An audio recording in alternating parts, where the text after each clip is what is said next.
So my research looks at folic acid as a potential treatment for schizophrenia and also as a potential preventative kind of intervention for schizophrenia.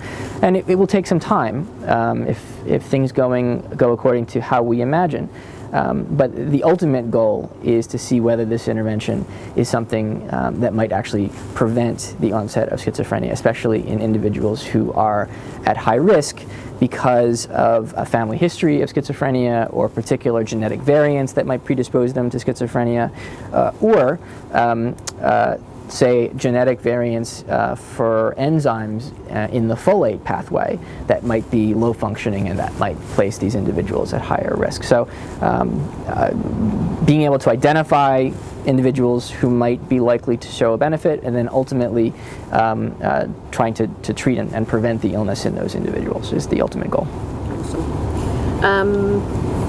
So in this country we have really big visible charities like Cancer Research UK and other heart disease research programs that are really well funded and really visible, and we don't have anything like this at the moment. Do you think we're on the cusp of something where people are starting to accept and donate towards things like this, and do you think that's important that we have something for mental health? I certainly do, and yes, I think there is real reason to be optimistic. Part of the stigma associated with mental illness is our lack of understanding of what's going on in the brain to cause the illness in affected individuals.